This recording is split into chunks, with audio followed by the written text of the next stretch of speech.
va a ser varón o mujer, y qué nombre le van a poner. Ya le empiezan a comprar y armar la habitación, la camita, la institución de la madre, ¿no? Bueno, toda esa historia, digamos, ¿no? Entonces, todo eso que va pasando en la gestación hasta el momento del chico que para y sale al mundo, es la historia, ¿sí? Es la historia de ese chico. ¿Por qué? Porque la manera en cómo la mamá y el papá van a concebir ese embarazo y lo van a traer al mundo, ya está dentro del campo del lenguaje. ¿Sí? Esa es la historia de ese individuo cuando sale de la panza, y lo que son madres fundamentalmente saben. ¿Sí? Entonces, entre el momento que el chico pare, es parido, calculamos 2 y medio, 3 años, y empieza a adquirir el lenguaje, hay un proceso justamente donde, lo que yo les contaba a ustedes, se va a desarrollar, una vez que se constituye el sistema nervioso central y el periférico, y se le cierra acá el circulito, claro, porque ahí, digamos, el sistema nervioso nace en un estado indefenso y se va a producir el proceso de mielinización del sistema nervioso. Entonces eso va a permitir que el lóbulo prefrontal empiece a funcionar en el sentido de la memoria. El chico va a empezar a registrar justamente todo esto que le va a pasar. Cómo va a ser recibido, qué le van a hablar, o sea, se le va a los adultos, o sea, todo eso va a ser registrado. Es como si dijéramos, hay una corriente filosófica que es el empirismo, que va a decir que el alma en realidad es una tabla rasa. O sea, es como si fuera una hoja en blanco. Cuando el chico nace, se van a empezar a escribir esas huellas de esa experiencia que iba a incluir. Y ese chico,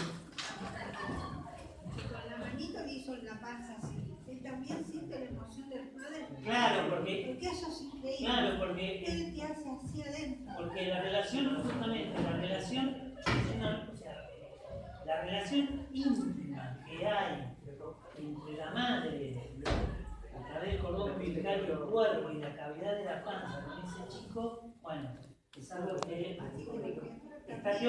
¿eh? Claro, sí, de hecho hay pruebas que la madre le pone música en la panza y el chico percibe. Sí. Melanie Klein es una psicoanalista que habla sobre la niñez, el desarrollo de la niñez, y ella ya dice que el sistema perceptivo, que es a través de los nervios, del sistema nervioso del chico, ya hay primitivamente, rudimentariamente, ya se constituye un yo. ¿Sí? Veo que cuando el chico nace, este va a tener un carácter, o este tal cosa, o sea... Exacto. Pero no la herencia biológica, sino la herencia cultural. Sí, después. Sí, para las dos cosas. Bueno, sí. Bueno, pero fundamentalmente en esto. Entonces, ¿qué voy? A que el lenguaje es algo que el cachorro humano lo va a adquirir. No es que ya nace hablando, ¿sí? Sino que justamente el sistema del el lóbulo prefrontal tiene que entrar a funcionar y a desarrollarse, ¿sí? Entonces, basándonos un poco en la teoría del empirismo, de que no existe el alma, sino que el alma está vacía y se va a ir inscribiendo, o sea, justamente esas huellas de la experiencia, justamente para Freud y para Lacan, fundamentalmente, van a tener el valor de una escritura. ¿Sí? Se va a grabar. Se va a grabar como una escritura, como huellas, como signos. ¿Sí? ¿Por qué? Porque esa experiencia ya es parte de la experiencia de la cultura humana, ya es parte de la experiencia del lenguaje. ¿Sí? Que después la persona adulta va a repetir eso, de acuerdo a su nivel de educación, ¿sí? Va a ser de una manera o de otra. ¿Sí? Entonces, ¿qué pasa? Cuando el chico nace y ya se introduce en el campo de la cultura, es a través del lenguaje. Cuando estoy hablando de lenguaje, es todas las expresiones que pueden existir en el campo de la cultura. Que se entiende. ¿Sí? Entonces, ahí el chico es donde también va a empezar a producir los sueños. ¿Por qué? Porque la relación con el mundo de la cultura, que es algo que es externo a él, porque inclusive en ese momento él no tiene constituido el yo como individuo, o sea, no se sabe él, en el sentido yo soy Ricardo Aquino. Ahí es donde se van a empezar a producir los sueños, de esta manera, en el sentido de que el chico va a desarrollar una capacidad de percepción, también la tenemos los adultos, de ir percibiendo como una esponja todo lo que va sucediendo a su alrededor. ¿Sí? Los sonidos, las palabras, las entonaciones, ¿sí? Que los adultos que lo rodean, que lo van expresando, cuando le dicen chiquitín, no sé, todas esas cosas, todo eso va quedando grabado en la memoria, en el lóbulo prefrontal del chico. ¿Sí? Cuando mamá y papá se pelean delante del chico y se putean, ¿no? También en el sentido de que el chico va a percibir esa situación como un estado de violencia. ¿Sí? Entonces, hay algo fundamental en la literatura griega, donde ellos vienen justamente a desarrollar en la literatura de ellos el concepto de lo que va a ser después para la filosofía el concepto de tragedia. ¿Sí? De tragedia. Kierkegaard, que es un filósofo de la época moderna, protestante, muy estudioso del cristianismo, sin dejar de ser cristiano, hace una crítica feroz, digamos, a lo que va a ser la Iglesia como poder, digamos, del conocimiento cristiano. Entonces él va a hablar justamente de lo existencial, de la tragedia como sinónimo de existencia, donde ningún ser humano puede dejar de vivir lo que es lo que es para él la tragedia, en el sentido de lo que es y nos constituye como ser humano. Y en ese Kierkegaard, Søren Kierkegaard, en el sentido de este pasaje que vamos a hacer de nuestro estado de animalidad, o sea, lo biológico, a adquirir la palabra. Entonces, ese encuentro que este cachorro humano, que todavía no tiene la palabra, con la palabra, va a tener un trauma, le va a generar un conflicto, porque va a tener que empezar a hablar. ¿Sí? Por eso veo cuando el chico todavía no tiene la palabra y no tiene constituido el yo, la tercera persona. ¿Sí? Por el ejemplo más conocido es Maradona, como dicen, ¿no? Pero el chico generalmente, digamos, no de entrada cuando empieza a hablar dice yo quiero agua, Juancito quiere agua. ¿Sí? En su casa él no va a decir esta es mi casa, él va a decir nuestra casa. ¿Por qué? Porque él todavía no se distingue, ¿sí?, de su núcleo familiar. No está el yo. ¿Eh? No está el yo. No está el yo, porque se está constituyendo. O sea, el yo, como vamos, pudiéramos analizar el poema de Borges acá, el yo está en tercera persona.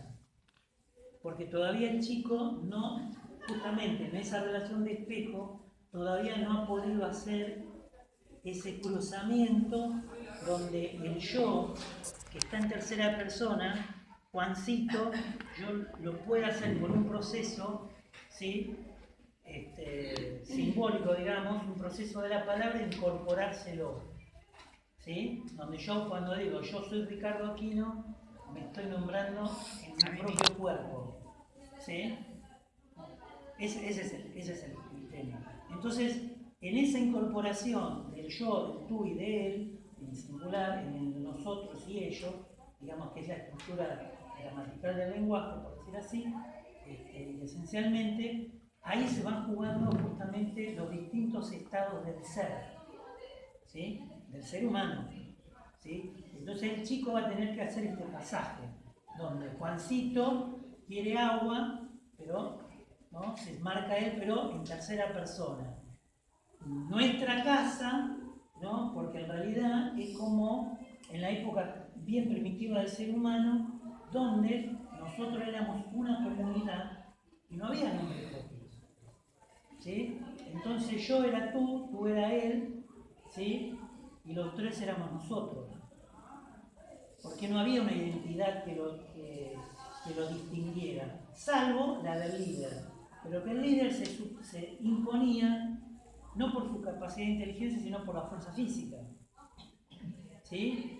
Entonces, a medida que el ser humano, la cultura, va desarrollando el lenguaje, lentamente también se va constituyendo a nivel social un yo. Por eso después aparecen los nombres singulares. ¿Sí? De hecho, los apellidos nuestros, que hoy nos distinguen a todos, en un comienzo, en realidad, los apellidos pertenecían a los pueblos. Es decir, el apellido antiguamente, en la antigüedad y en la parte de la Edad Media, vamos a poner, por ejemplo, vamos a poner el ejemplo del apellido de Aquino. Como yo siempre hago la broma porque Santo Tomás de Aquino, un teólogo y filósofo, bueno, da la casualidad que llevó ese apellido.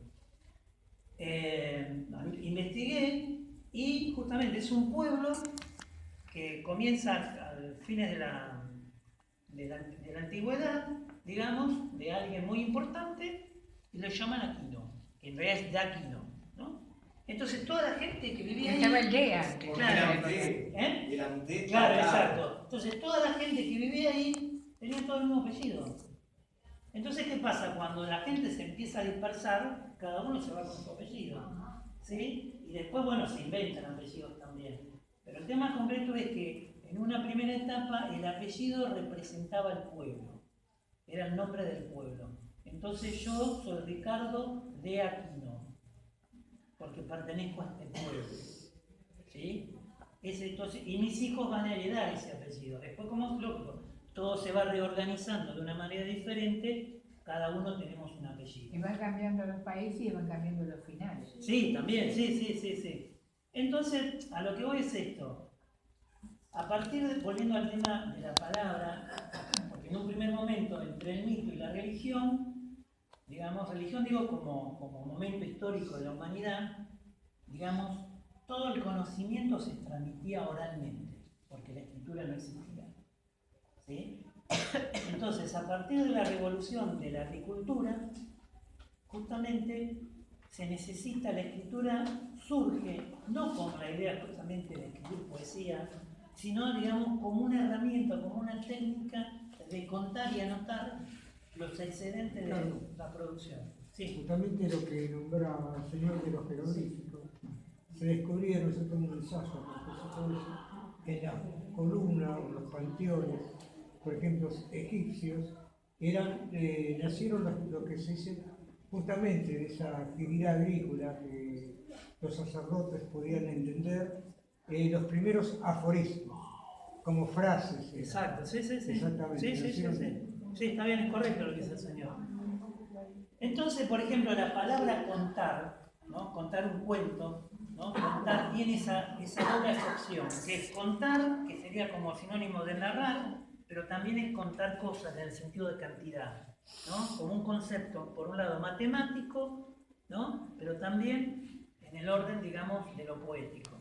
Es contar una historia, ¿sí? Entonces, lo importante, volviendo al tema de la escritura, es que nuestra cultura, nuestra constitución, como ser humano, fundamentalmente es gráfica, en el sentido del concepto gráfica de la escritura. Todo se escribe, no podemos dejar de escribir. Y esto, justamente, volviendo al tema de ustedes, escritores, fundamentalmente, y también los lectores, no podemos dejar de expresarnos. En lo que a mí me interesa particularmente es en el trabajo que ustedes hacen como escritores de ficción, digamos, este saber que se va a ir transmitiendo y que se va a ir puliendo y perfeccionando a través de la historia, que llega hasta nuestra actualidad. Porque, por ejemplo, que ustedes sean escritores, pero que no sean reconocidos a nivel nacional, a nivel mundial, en el sentido, ¿no? Eso no les quita mérito en la calidad de lo que ustedes escriben. ¿Sí? ¿Por qué? Porque justamente el campo de la escritura es tan heterogéneo en su manera de expresarse, digamos, que por supuesto después vienen las convenciones, también las cuestiones económicas, el poder, ¿no? De quién puede ir y quién no puede ir, digamos, allá arriba. Pero lo que yo vengo observando como experiencia es justamente que no necesariamente lo que sale a luz siempre y todo es de excelente calidad en el sentido creativo. ¿Sí? Porque después están justamente las cuestiones de poder político, no digo partidario, sino de instituciones, la parte económica que permite ciertas cosas y otras cosas no. Entonces, a mí lo que me interesa es, por decir así, todos estos autores anónimos que están produciendo ustedes, que están escribiendo,